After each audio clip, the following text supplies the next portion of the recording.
another episode of Command Combat Battle Reports. Today we are going to be doing the second Battle of Bull Run, but instead of a game, it is going to be a miniatures reenactment, meaning we're going to show the battle in miniatures. So this is the second Battle of Bull Run. It happened on August 28th, 1862 until August 30th. Happened over 3 days. We're going to be showing the first 2 days on this video. And what was happening was the army under Pope, the Union army under Pope, was going up this road, the Warrenton Turnpike, and they were heading northeast to try to connect with McClellan's army, and together they would crush Lee and his whole army and all that sort of thing. Well, Lee wanted to catch Pope before he connected with them, so he sent Jackson, who had made his fame on this very battlefield the year before, up here to stop him. So this is Jackson's army over here. Jackson, that's Jackson right in there. Stonewall Jackson, basically, he set up his corps along this tree line behind this unfinished railroad, and his idea was to try to trick the Union Army into coming up in there, thinking that there was only a few of them, and of course the Union Army would kind of crash through these woods here and then be surprised by, you know, this kind of sizable army. Well, Pope wasn't falling for it. He just kind of kept his men moving up here. They were passing by the old Bull Run battlefield. This is where first Bull Run happened. It mostly happened on that hill that's right there. And they weren't going for his trick. So Jackson sent a division forward, actually more like just a few brigades forward, to try to get them to take the bait. And so they started attacking him right there at this place called Bronner's Farm. Started shooting at the men along the road there. First, actually, he just sort of went up on the hill, and he himself rode up there trying to get them to go, and they didn't do it. So he put some artillery up there. They still didn't really go for it, or they kind of rode up there but didn't really do much. So finally, he sent out several brigades, and they all started fighting here. Right there, the Stonewall Brigade and the Iron Brigade, or who became the Iron Brigade, two very elite brigades from each side, they went at each other across the field, and both of them took a huge number of casualties because they both had such high morale. They wouldn't run, and so they just fought each other until they, were whittled down to not as many people. Meanwhile, the other brigades started moving up here, and it turned into a real fight, just what Jackson wanted. So by the time that the first day ended, Pope was sort of committed. He had a couple of divisions going into there. He himself was coming back, and he brought some of the rest of his men back. This is another corps. This is Sigel's corps. Heintzelman's corps was the one that was distracted and kind of brigade by brigade went in and committed itself. Sigel now is over here with his corps, and he's ready to come back and pull in there. And there are two more corps out there that Pope is going to be bringing along. So, as the sun rose on the second day, this is about how it looked. Jackson's plan worked, and he reeled in Pope and most of his army up to take him on rather than going up to connect with McClellan. Now they had to put up with a couple of corps going in on their one corps. He just kind of had to hold out until Longstreet could get there. So Longstreet will be coming up this road to hit Pope's men in the flank. Pope knows that Longstreet's over there, but he is hoping to take Jackson out before that happens. So what he does is he's got Heintzelman's corps over here, and that's basically Heintzelman's guys over there. I took away the board to the side because that really doesn't take a part anymore. He put Heintzelman on the far right to take on Jackson's far left because he really thought that Jackson was probably stronger over here. Now over here's where everything had happened at Bronner's Farm, and he had seen what happened over there. He saw that Jackson was pretty strong, so he said, okay, well, let's not strengthen over there as much. Let's have you guys go over on the far right. And he told the 2nd Corps commander, Sigel, who's over here, he told him to go take on that flank as well. So they're supposed to basically be all going through those trees up to there.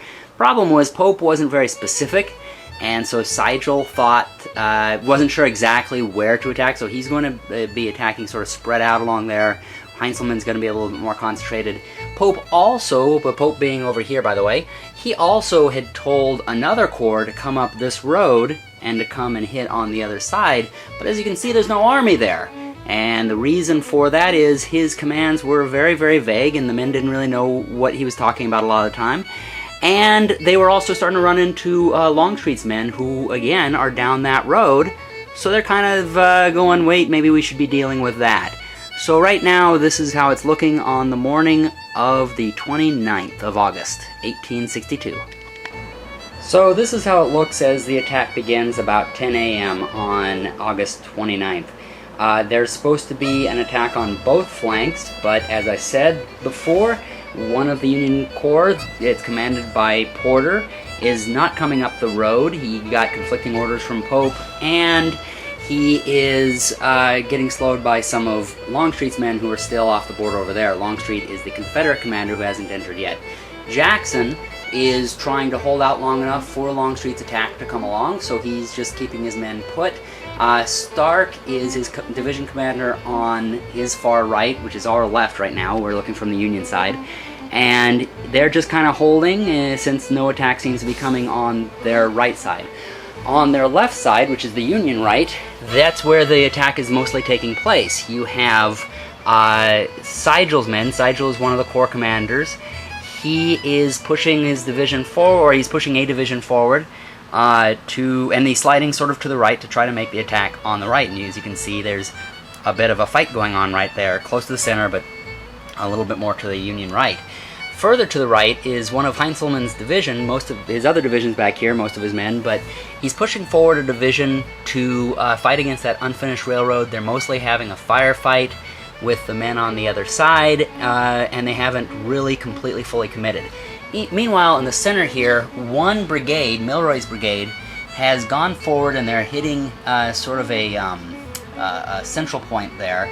They aren't supported by a lot, but they're going in to try to see what they can do, because there was supposed to, as I said before, there was supposed to be more of an attack coming from this way, but it isn't exactly materializing.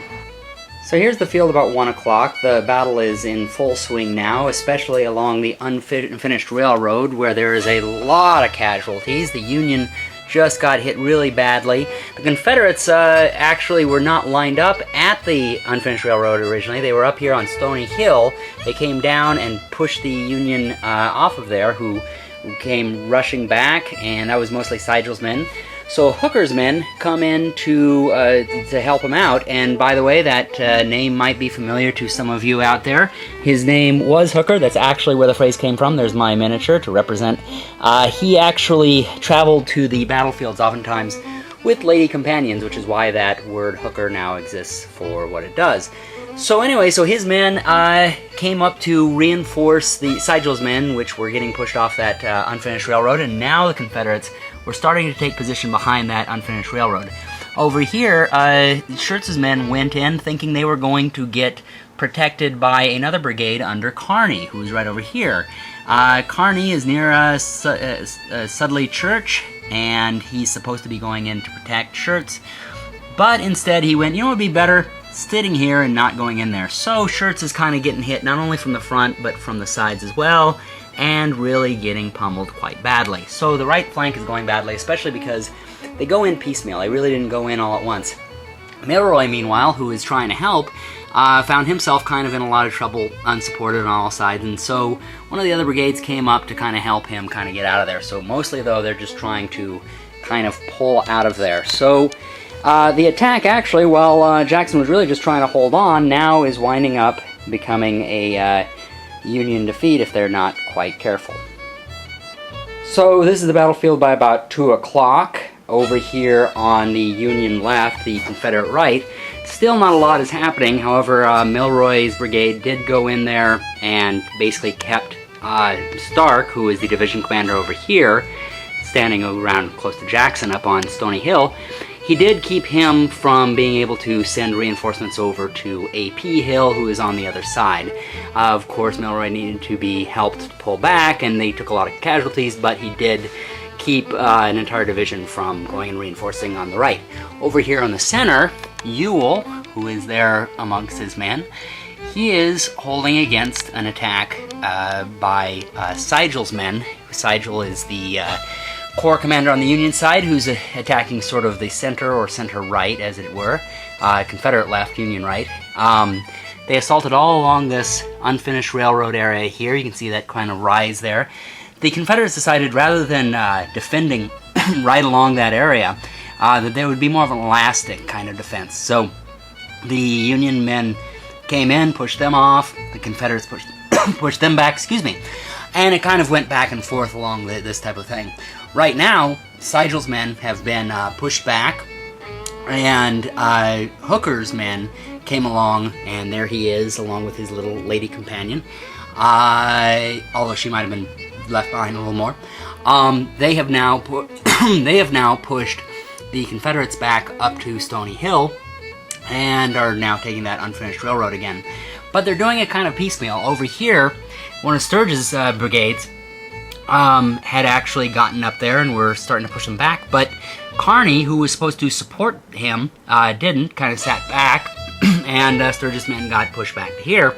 So now the other brigades are going up forward, Kearny's going up there, and they're kind of all going piecemeal. The Union might have been able to take them had they all gone at one time. As you can see, they have, quite a few forces and everything. They could have taken out Jackson, but they kind of did it piecemeal, and Pope really didn't keep very much control. He's right back here at the moment, and his corps commanders are Heinzelman, who is still over here, and Sigel, who is, that's Sigel right over there, and this is Pope right over here.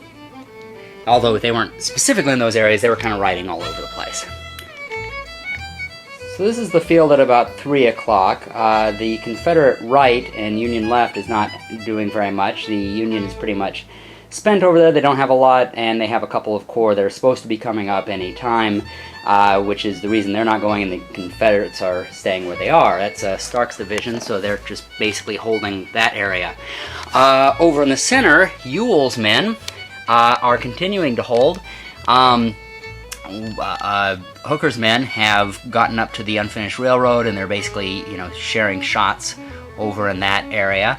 But over on the right is where things are happening once again. This is where Pope really wanted to try to push through, and he sent Grover's brigade up. And once again, Grover's brigade thought that Kearny's brigade were going to be supporting them, and once again, Kearny just kind of sat there. From this battle, you would get the idea that Kearny's kind of a jerk, and he really was actually a very good commander. No one really knows precisely why he did what he did, but anyway, there's Heinzelman, the corps commander down there, and he really was trying to push Kearny into going.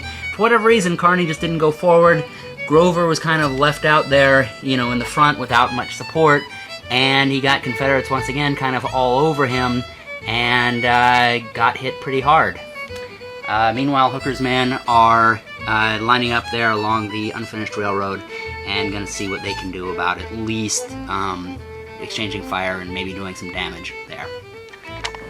So by 4 o'clock, the fighting has gone back and forth on the unfinished railroad quite a bit, and unless something else happened on the left flank, there really wasn't going to be much more. But the message that had gotten to Porter and McDowell to ask him to come up, McDowell being the general who was in charge at First Bull Run, it was so confusing. It was something written by Pope that told them one thing one moment and then another thing another moment, and they didn't know what they were supposed to be doing. So basically, the Confederates on their right flank were pretty safe. They just didn't have much against them. Over here, closer to the center and the Confederate left, as you can see, they pushed the Union back and took their positions behind the unfinished railroad. They had pushed back Grover's charge, and Kearny, now not having any support himself, pulled back as well. Confederate cavalry was coming around to kind of protect over there, and so Hooker started bringing up some of the artillery to kind of get into a defensive position. It was going to start looking as though this was going to become a back and forth firing battle at this point. So here it is by 5 o'clock. It's really starting to wind down now. It's pretty clear that nothing's going to happen over here on the Union left, Confederate right. It's really about this sort of center and right, or center-right area. The Union has regrouped in the woods and set up artillery and everything they can and blasted the Confederates out of their position behind the unfinished railroad. Confederates, for their part, really aren't concerned about that. They're fine pulling back. After all, Jackson's strategy, and there's Jackson right now, his strategy has been to do an elastic defense. He's right there with A.P. Hill. So really, he's done his job, keeping them off the unfinished railroad, and more than that, just keeping them in place, because right down that road, Longstreet's going to be coming down. In fact, he's supposed to be coming down this evening. Will probably be coming the following morning. And as you can see, the Union is not really paying attention to that. They're paying attention to their front, and Jackson has pretty much successfully stalled them from being able to do anything more. But there's a little bit more left of the battle. The Confederates are bringing their cavalry around here to Sudley Church, and the Union is seeing what they can do about pushing Jackson, maybe doing one more push. So this is pretty much it for the rest of the battle. It sort of became a stalemate over here along the unfinished railroad. The two were trading shots back and forth, but both had learned that that middle area was pretty deadly. So Heintzelman's attack over on the far Union right flank, and Sigel's attack closer to the center were both pretty much stalled. Now Pope, get a better view of him here. Pope over here, he wanted to do a bit more. He wanted to have an enveloping attack on both flanks, but in order to do that, he needed the two fresh corps who were still supposed to be coming up from this road, and McDowell and Porter are both still confused by his orders. Plus, they've got Longstreet, who's still down that road, and about ready to do an attack on them. By this point, news was getting to Pope that Longstreet was over there and he was about ready to attack, but he pretty well ignored it, and the next day, they once again tried to take them. This time he kind of did more of an attack up this direction on the left, and still was trying to get that unfinished railroad, when Longstreet came along and attacked, and it became all about wrapping up their flanks. So, anyway, that'll be another time. For now, thank you for watching Command Combat Battle Reports. Remember to subscribe to us and check us out on www.commandcombatreports.com. Happy gaming, everybody!